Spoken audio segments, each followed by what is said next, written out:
आप देख रहे हैं द फुलझड़ी का कल आजकल कार्यक्रम और आइए नजर डाल लेते हैं अब तक की बड़ी सुर्खियों पर।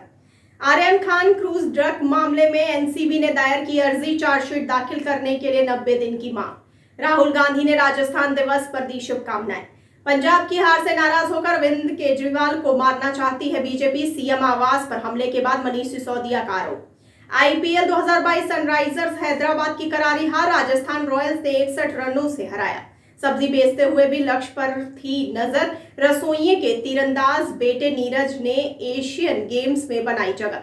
सीएम केजरीवाल के घर पर हमला, सीसीटीवी कैमरे और सिक्योरिटी बैरियर तोड़े। सरकार कश्मीर में जमीन लेकर कश्मीरी पंडितों को पुनर्वास कराए, दीपेंद्र हुड्डा ने कहा। लखनऊ में पूर्व मंत्री गायत्री प्रजापति पर रेप का आरोप लगाने वाली महिला हुई गिरफ्तार। सीएम भगवंत मान का शिक्षा पर बड़ा फैसला, निजी स्कूलों के फीस बढ़ाने पर पाबंदी। जम्मू कश्मीर भाजपा के चीफ रविंदर रैना ने कश्मीरी पंडितों के जगती शरणार्थी शिविर का दौरा किया। नई दिल्ली में दीपेंद्र हुड्डा ने राज्यसभा में उठाया कश्मीरी पंडितों का मुद्दा। केजरीवाल बोले, अंग्रेजों ने हमें तंग करने के लिए बनाई थी सरकारी व्यवस्था, जनता अभी भी परेशान। मुख्तार अंसारी के बांदा जेल से लखनऊ जाने के दौरान लीक हुई जानकारी के मामले में जांच शुरू। दिल्ली नगर निगम संशोधन बिल लोकसभा में पेश, अमित शाह बोले, एक निगम करने का है प्रावधान। भारत में पिछले 24 घंटे में कोरोना के 1233 मामले सामने आए। पाकिस्तान में इमरान खान ने लिया राष्ट्रीय सुरक्षा परिषद की बैठक बुलाने का फैसला। पाकिस्तान में आर्मी चीफ बाजवा और आईएसआई के डीजी मुलाकात के लिए इमरान खान के घर पहुंचे। एनएसए अजीत डोभाल ने जर्मन चांसलर के सुरक्षा और विदेश नीति सलाहकार से मुलाकात की। लखीमपुर हिंसा केस में सुप्रीम कोर्ट में सुनवाई 4 अप्रैल तक टली। केंद्रीय कर्मचारी को मोदी सरकार का तोहफा, 3% बढ़ाया जाएगा डीए। मल्लिकार्जुन खड़गे बोले, चुनाव से पहले पेट्रोल डीजल के दाम कम किए थे, अब बढ़ाकर भरपाई कर रहे। अडानी विल्मर के शेयर का धमाका, 500 रुपए का हुआ स्टॉक। जम्मू कश्मीर में टेरर लिंक के चलते 5 सरकारी कर्मचारी सस्पेंड, 2 गिरफ्तार भी हुए। कश्मीर में सुरक्षा बलों ने रईस अहमद भट्ट को किया ढेर, आतंकी बनने से पहले चलाता था न्यूज पोर्टल। जम्मू कश्मीर के सोपोर में सीआरपीएफ कैंप पर पेट्रोल बम फेंकने वाली महिला की हुई पहचान। बीआईएमएस टीईसी को और सक्रिय किया जाए, इसमें शामिल देशों में व्यापार बढ़ना चाहिए, पीएम मोदी ने कहा। गुजरात के अहमदाबाद में एक ही परिवार के 4 लोगों की हत्या। मनी लॉन्ड्रिंग मामले में पत्रकार राणा अयूब के खिलाफ लुक आउट नोटिस जारी। अब फीस नहीं बढ़ा सकेंगे निजी स्कूल, सीएम बनते ही भगवंत मान ने कसी नकेल, लाखों पेरेंट्स को राहत। उत्तराखंड में भी मंत्रालयों का बंटवारा, सीएम धामी के पास 23 विभाग। यूपी में सपा अध्यक्ष अखिलेश यादव ने पूर्व एमएलसी समेत 4 पार्टी पदाधिकारियों को पार्टी से निकाला। आयुष्मान भारत देश में शुरू हुए 1,10,000 सेंटर, स्वास्थ्य मंत्री ने दी जानकारी। रूस और यूक्रेन के बातचीत के बाद कुछ भी आशाजनक नहीं, कैमरलिन ने कहा। भाजपा केंद्रीय फैक्ट फाइंडिंग कमेटी ने जेपी नड्डा को बीरभूम हिंसा पर रिपोर्ट सौंपी। राजस्थान के श्रीगंगानगर में पेट्रोल 118.32 रुपए प्रति लीटर पहुंचा। एमपी के बालाघाट में पेट्रोल की कीमतें 115.65 रुपए प्रति लीटर पहुंची। दिल्ली में कोरोना वायरस की स्थिति पर डीडीएमए की बैठक, केजरीवाल रहेंगे मौजूद। रसिया यूक्रेन वार्ता से तीसरे दिन चढ़ा शेयर मार्केट, सेंसेक्स 740 अंक उछला। शेयर बाजार नहीं पकड़ सका रफ्तार, सेंसेक्स निफ्टी टूटकर बंद। उत्तर प्रदेश में 24 जिले में 13 अप्रैल को होगी 12वीं की अंग्रेजी की परीक्षा। यूपी पेपर लीक, बलिया से पेपर लीक होने की आशंका, डीएम एसपी से मांगी गई रिपोर्ट।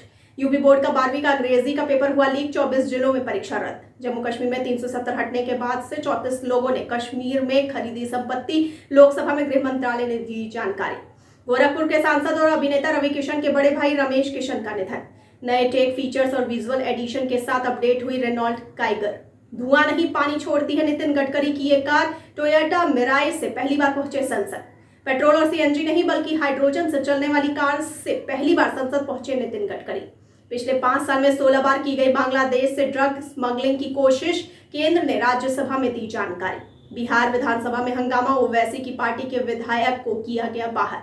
यूपी में हर किस्म के माफियाओं पर एक्शन, सामूहिक नकल के मामले में शिक्षा माफिया महेंद्र कुशवाहा की करोड़ों की संपत्ति कुर्क। मोदी सरकार का 1 करोड़ 15 लाख कर्मचारियों को तोहफा, डीए में 3% बढ़ोतरी का ऐलान। यूपी में पूर्व एमएलसी समेत 4 नेता सपा से निष्कासित, एमएलसी चुनाव में पार्टी का विरोध करने का आरोप। अयोध्या रामनवमी के मौके पर अयोध्या में 20 लाख की भीड़ जुटने की संभावना, प्रशासन ने अभी से ही कसी कमर। 31 साल बाद बिट्टा कराटे के खिलाफ दर्ज केस फिर खोलने की मांग को लेकर कोर्ट में याचिका। चीन में कोरोना के 1629 नए मामले दर्ज किए गए। 1 अप्रैल को 4 दिन के तुर्कमेनिस्तान दौरे पर जाएंगे राष्ट्रपति रामनाथ कोविंद। यूएनएससी की बैठक में भारत ने कहा शरणार्थियों के लिए दवाओं की आपूर्ति कर रहे हैं। महंगाई की मार, फिर बढ़े पेट्रोल डीजल के दाम। दिल्ली में पेट्रोल 101 रुपए प्रति लीटर, डीजल भी 92.27 रुपए पर। यूपी में नवरात्रि में दुर्गा मंदिरों के 200 मीटर के दायरे में न खुले मीट और शराब की दुकानें, बजरंग दल के मुरादाबाद डीएम से की मांग। यूएई में सोशल मीडिया पर शेयर किया ऐसे मीम तो होगी 2 साल की सजा, देना पड़ेगा लाखों का जुर्माना। और आइए अब जानते हैं क्या है 31 मार्च का इतिहास। सबसे पहले बात कर लेते हैं 1774 की। भारत में डाक सेवा का पहला कार्यालय खुला। 1889 में आज ही के दिन पेरिस में एफिल टावर खोला गया था। सन 1959 में बौद्ध धर्मगुरु दलाई लामा को तिब्बत से निर्वासन के बाद भारत में शरण दी गई। सन 1964 में मुंबई में इलेक्ट्रिक ट्रामा आखिरी बार चला। 1972 में भारतीय सिनेमा की मशहूर अभिनेत्री बीना कुमारी का निधन हुआ। सन 1998 में भारत और चीन inter governmental conference on cultural policies के लिए गठित यूनेस्को की मसौदा समिति के सदस्य निर्वाचित। तो ये थी अब तक की बड़ी खबरें। आगे खबरों के लिए देखते रहिए द फुलझड़ी और हमारे चैनल को लाइक, सब्सक्राइब और शेयर करना ना भूलिए और मुझे दीजिए इजाजत। धन्यवाद।